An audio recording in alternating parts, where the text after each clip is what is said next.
Hey family, it's Tasha MAMABEAR prepping. You already know what time it is. Get your drink, pull up. Welcome to the channel. Welcome back to the channel where we just talk about preparedness and what me and my family do. Today, we're just going to get into 10 goals or things that you can do, 10 ways to prepare before things go left, before things get bad, and basically just in hopes of preparing for what is to come, what is going to happen to us, okay? Some of these are just fun. Some of these are pretty serious, but without further ado, let's get into it. So the first thing I have, let me just number these to you guys real quick. I think I have 10. Yep, I have 10. Okay, first thing I have is putting up a garden calendar. So you could do this a couple ways, but you need a way to track your garden, meaning you plant something, how long is it supposed to take before it harvests, marking that down on the calendar, marking down when you planted something, when you're supposed to harvest it, and keep doing that. And that's super important because one, as soon as you get more than like 5 vegetables, it can be difficult to track, right? And it seems like, oh, because you have some that are, once you harvest it, it's done. Then you have some stuff that you harvest and you harvest as you go because it's going to continue to harvest and make a plant, produce a fruit or a vegetable, right? You have certain stuff that you're supposed to grow certain times of the year, right? It's best to plant this, for example, in March or April or whatever the case may be. You plant this time to get stuff in fall or winter. And so it gets behind you very, very quickly, right? And some stuff, you know, I actually need a calendar. I actually need a timeline because you can't always tell when the plant is ready to harvest for some of your stuff, especially like your tubers and different stuff like that. So a calendar or a notebook, some sort of way to track. I know some people take it real, you know, do an actual Excel tracker. So this could be a notebook, an Excel tracker. I got a calendar. I like having that. It's a laminated calendar for dry erase markers. And I'm just starting, as I started putting stuff outside, I'm putting it down and putting my harvest times. Especially some stuff takes 8-9 months, right? And so you want to know, because you're maybe not thinking, you're busy doing the garden and not realizing that something might take that long, okay? So enough about that. I got mine on Amazon, came with some markers. It's laminated, it's beautiful, and I can use it over and over. It's not like hardcore with the dates and the year. I can make it any year I want, anytime. So it's amazing. I love it. I put it on a wall, and I'm gonna go to town. Matter of fact, you see it back there, you guys? I couldn't find a good space for it. It's literally behind the front door. Don't care, okay? You do what you got to do, but mine's actually back there. Number 2, build a debt wall. So super important to get out of debt. I know that's crazy. Some people, they're like, why would we do that? Things are about to crash. I need to use my money. Yes, continue to get your assets, continue to get your things, continue to diversify your money, how you're going to do it, give yourself options. However, at the same time, build a debt wall. When I say a debt wall, all your debt, every single credit card, every single loan, everything that's open, all your charged off stuff, all your negative credit, everything that is on your credit report, put it on a wall in front of you. Now, if you're like, well, Tasha, I'm good. I don't have debt. Great. What do you have debt? Do you still own the house? Put that up there. I don't care if that's the only thing you're looking at every day, but by you mentally looking at it, it helps you process the importance of paying that. It's motivation. Instead of buying something else, maybe you put more money towards the principal on that house, whatever it is, okay? But put your debt up on the wall. I don't care if it's a little bit, some, little, your building credit, start building your building credit tree. Physicality and seeing it every single day matters, okay? We do not do enough to teach our children about finances in this environment in the United States. We do not do enough of that as like a regular thing. Number 3 thing I have is get potassium iodide. Just kind of random, right? You're like, it's just a thing to get. It's just a small reminder that if you do not have this, you have not bought this yet, you need to buy some. You can go on Amazon, you can go on different websites. There's several different types, ThyroSafe, there's IOSAT. There's several just different supplements that you can buy. Just buy the supplement itself, the actual supplement of potassium iodide. Iodide, not iodine, okay? Iodide. Get that. You need to have that in your life. You need to have that and have enough for you and your animals, okay? Know your numbers, how much, because remember, maybe you don't have the internet, so make sure that you've written down what is the amount, the dosage for an adult, what is the dosage for a child, what is the dosage for an animal. An animal, you can actually get it in liquid form for animals as well. Again, all on Amazon, all on the internet. Just do a little bit of Googling and it will take you to different sites that sell this stuff. But make sure you have that stuff so that you can protect your thyroids, because we've never been closer. We have never been closer. Our enemies are discussing ways that they can take us down. Things are ramping up. you need to be ready. And this is one way that you can help your family. Number 4 thing I have is a money safe, a safe for keeping your valuables, either cash, gold, silver, your precious metals, your very expensive jewelry, whatever it is, keep it in a safe. It could be a small safe. This doesn't even have to be an obvious safe, like, oh, there's a safe. Yes, there's wall safes and stuff, but this could be pieces of furniture, things that you can buy that looks like something else, but it's actually a safe, or it's a secret squirrel way of keeping money. There's 1,000 things that you can buy on the internet for secretive, keeping money, hiding money secretively. And it's ways that, if your house gets, roughed up, right? You have people go through it, you have marauders go through it, you have the government go through it, whoever goes through it, there's items that you can buy to hold your money that look like normal things. And if they toss the house, they still don't see the money, they don't get the money. Okay, so research that. There's all types of innovative, creative stuff on the market now that you can buy for hiding your money. So money safe, money hiding, asset hiding, all of that stuff. Okay. Number 5, same thing for this one, defensive tools. So my thing on the list is get your defensive tools, get a defensive tool and get the ammo for it. And then I would say even further is, yes, have a gun safe is important. But there's all types of furniture and different pieces, shelving, whatever, tons of creative ways that hold weapons and hold them in a secure way that's locked up. It's a locked item.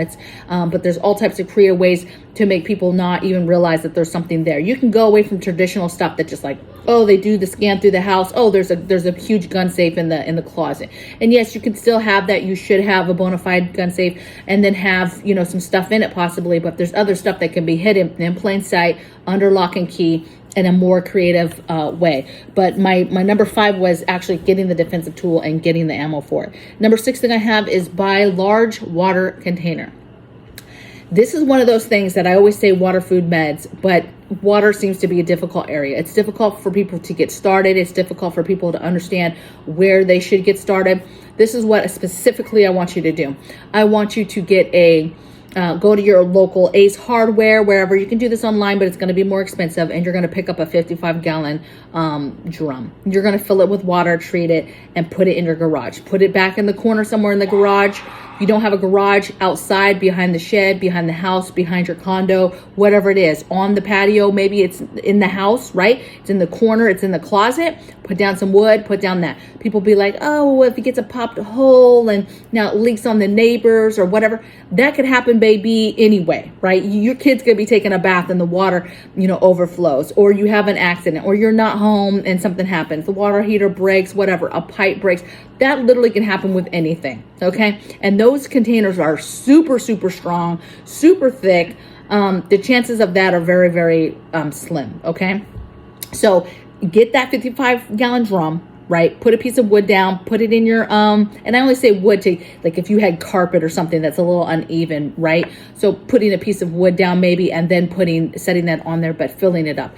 Get that and get it done. You having finished one 55 drum of water, first of all, it's a lot of water, but it mentally helps you get started. It's very hard. Some people, they can't get past just stacking some bottled water. They know that's important. It's water, it's bottled water, and stacking it. I have cases and cases, but it's not enough. Okay, so start with that 50. Seeing that and doing that is going to make you feel good. It's going to make you realize. It's going to make you understand the math. Okay, 55-gallon. How long is that going to last me and my family? Whoever lives in your immediate family, how long is that 55-gallon drum of water going to last us? If it's just drinking, how long is it going to last us? If this is a drum, I'm going to get fancy with it. Maybe this first one I do is for drinking. I'm going to do another one that's for flushing the toilet. How long could we flush the toilet with this 55-gallon drum? Do whatever you can. If you've got a garage and you have the space to do and have several of these, do it. It is worthwhile. You need to have water. I cannot stress it enough. Okay.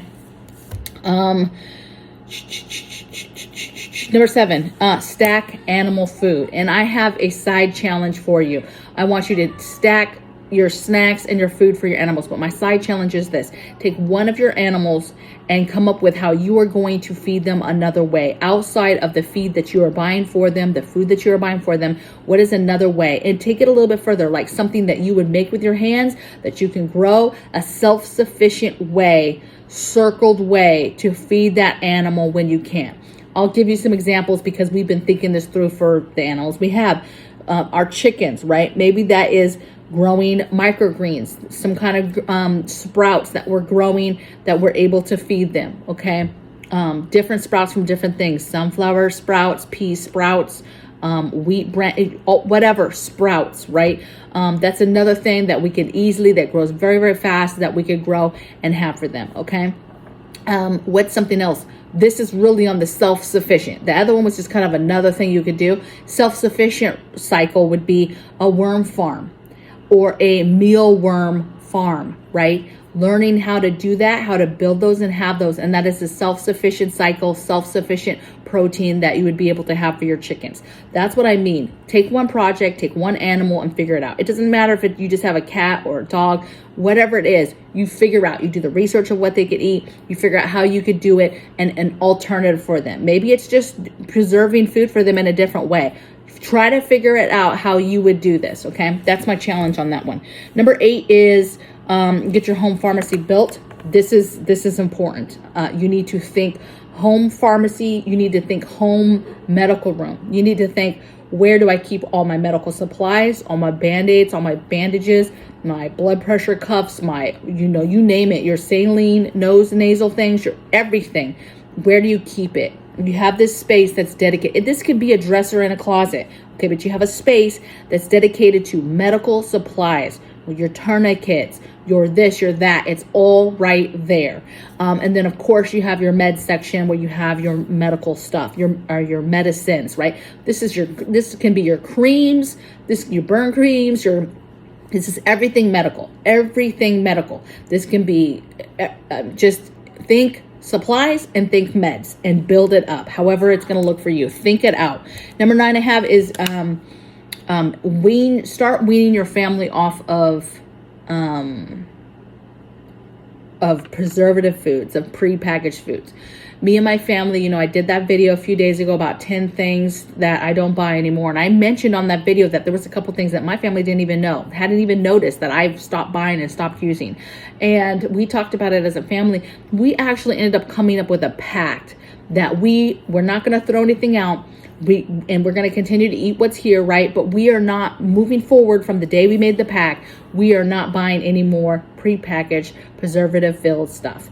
And that's hard. You guys, we are a normal family. We are a Pepsi drinking family. We love our potato chips, okay? And our crackers and our almond M&Ms for hubby. There's things that we absolutely love. And yes, we will stack some for a rainy day. But overall, preservative-wise, the kiddos love a hot dog. I love a hot dog on the barbecue or burnt hot dog on a barbecue. Baby, love it. We are going away from that lifestyle.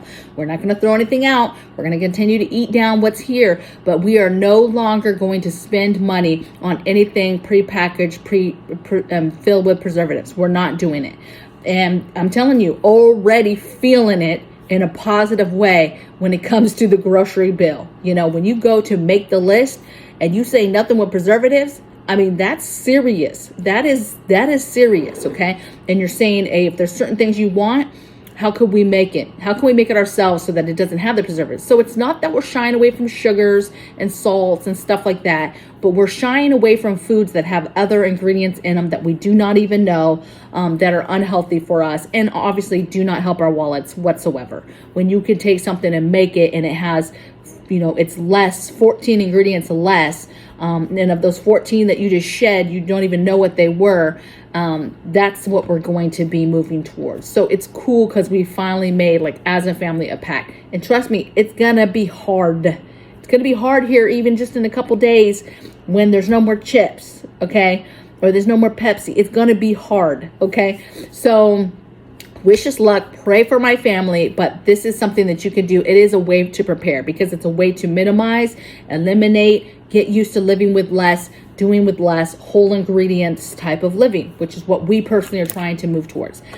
Self-sufficiency. Number 10, get your over-the-counter meds, your antibiotics, your holistic backup. So you need to be thinking, what meds do I take? What ailments do I have? Do I have any prescribed meds? I need to research now, what holistically can I buy that I'm going to be able to take and use to help my ailment the day that I have no prescribed medicine. You need to get that stuff. Make your tinctures now. Get your holistic stuff. Get your vitamins, your supplements. Get the backups. Get your vitamins stockpiled up like crazy, because as diets change and things like that, people are going to be deficient of a lot of stuff. So getting your vitamins and having tons of vitamins, having your over-the-counter meds, having your antibiotic kits. I'm going to say it again, JASE antibiotics. It's in the description box. Get that stuff and get it now. Last month, several people got that, and I was so excited. As you know, I'm an affiliate and it was cool, but I was so thankful that people see the value in an antibiotic kit. It's so important to have that, because we cannot depend on the government. We cannot depend on this system to stay in place and always be available. You cannot depend on that. And if you're in this la la land that I'm just gonna live life is fine, you're talking crazy, nothing's gonna happen, yes, it's all fun and games and beautiful until it's not. And then when it's not, you're going to be regretting that you did not do the things that you needed to do now to prepare you and your family.